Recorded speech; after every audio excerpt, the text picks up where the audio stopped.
Since 1968-69, the United States are a major deficit country. After the war, they were a surplus country in the 1950s because Europe was destroyed, China was nothing, Japan was occupied, right? Industry, the only industry in the world that produced magnificently was the American industry. They were producing cars, washing machines, aeroplanes, consumer goods, Coca-Cola, Marlboro cigarettes, everything that the world wanted, right? So they were a surplus country, right? Their great worry was, in 1948, 49, 50, how would they sell all this stuff? Right. This is similar to one of worry that China has now. You have a lot of net exports which you rely on. How will you sell it? In the case of the United States was facing a Europe and Japan that were destroyed. There was no money there. So what they did was they sent money. They dollarized Europe. They sent money to Europe, dollars, and to Japan. And that's how the Europeans and Japanese bought American goods. So they sent the money went back to sell goods, and they kept full employment happening in the 1950s. So it was a surplus country. From 1969 onwards, it's no longer a surplus country, the United States. It goes into deficit. Let's not go into the reasons why. Just briefly, two reasons. One is the Vietnam War. They were spending for the war, and therefore the government was going into deficit, and that money was accumulating in America. The Americans were using it to buy Japanese cars and French wines. I'm just making it very simple, but that's more or less the story. And the second reason was because they had helped the German and the Japanese industries tool up, improve their efficiency and so on, so that in the end the German and the Japanese factories were more efficient than the American ones. Now, in 1971, the American government under President Nixon, to be precise, on the 15th of August of 1971, decided to blow up the system they had created and essentially to stop dollarizing the rest of the world, to take the dollar away from the rest of the capitalist surrounding realm. And then they started doing something else. They used their deficit in order to create demand for the net exports of Japan, of Germany, of Italy, and eventually of China. So this is something that you can only do, however, if you own the one world currency, the dominant world currency. Because a country like Greece, a country like Germany, a country like China for that matter, if you are in deficit, at some point, how do you pay for your deficit? But if you're American and you issue the money of the world, you keep printing it and you use it in order to create demand for German factories, Italian factories, French factories, Japanese factories, and Chinese factories. And then, if you're a Chinese business person here in Shanghai and you sell aluminum to Los Angeles and you get dollars, what do you do with that? You take it to America. You invest in American bonds, so you finance the American state. You buy real estate in California or in Miami. Which was what happened. Which is what happens still, as we speak. Yes. And you buy some shares in companies they allow you to buy because they don't allow you to buy a lot of companies, right?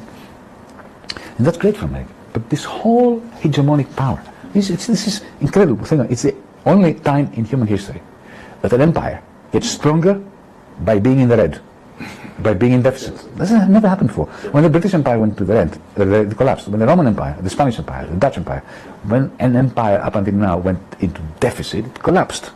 That's why governments are very scared of deficits. But the Americans, when they went to deficit, they said, okay, we'll make it bigger.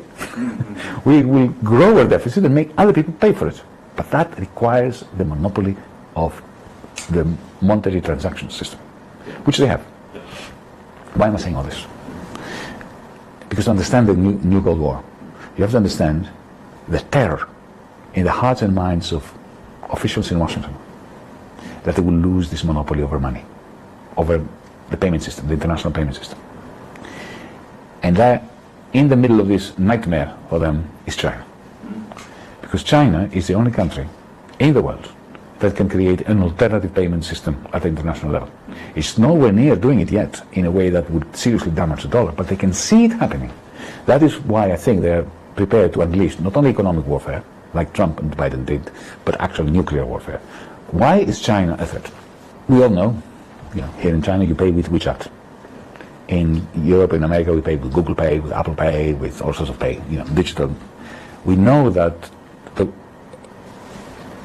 power to accumulate has shifted from diesel engines and railways to owning the algorithms. What I call cloud capital in my book, Techno-Feudalism. Which countries own cloud capital? China and United States. United States, yes.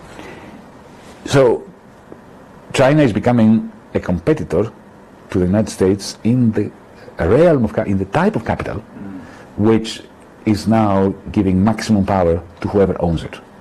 But that's not the whole story. Now we have something else. Chinese banks and Chinese big tech, and I think WeChat is a very good example, have merged. So you can make payments using WeChat and you don't pay for it. WeChat doesn't withhold a percentage for you to make payments. In Europe, in the United States, if I pay with Google Pay, Apple Pay, a certain cut goes to the bank. The bankers in America, Wall Street, and big tech, what I call cloud capital, are not collaborating.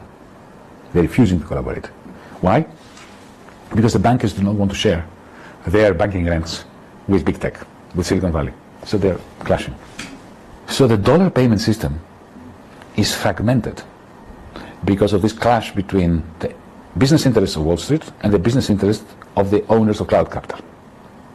In China, because you have state regulation, I'll be blunt, because you have a Communist Party telling the bankers what the limits are and telling Tencent and Alibaba and so on what the limits are.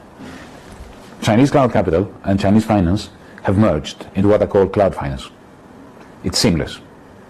If you add to that another great advantage that China has, it's a digital renminbi, the digital currency of the central bank, of the People's Bank of China, which is a magnificent tool. Because if everybody has one account with a digital wallet belonging to the state, to the central bank, essentially you're free of the bankers. The bankers will have to find ways of convincing you to put money in the bank, right? Because you don't need them anymore. You can make transactions using the digital currency that the central bank gives you. Right? So this really increases the efficiency of what I call cloud finance, creates competition for the bankers, and poses as an alternative to the dollar. Because think of it, take a German producer of some spare part. The example that I like to give, because it's a real example, is propellers, large propellers for ships that are built here in a shipyard near Shanghai somewhere. The metal, the aluminium or the steel is produced in China. It goes to Germany. There it becomes a propeller and comes back to China.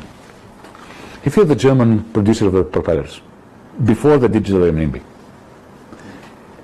you had to buy the metal from China, which means you would have to tell Deutsche Bank, to tell the Bundesbank, to tell the ECB, to tell the Fed, to tell the People's Bank of China, to tell the private banker here, to the producer of metal, that a certain amount of money has gone through. Every time, with every such node, you pay something, right? And you give control to the Americans, who are in the middle of this chain.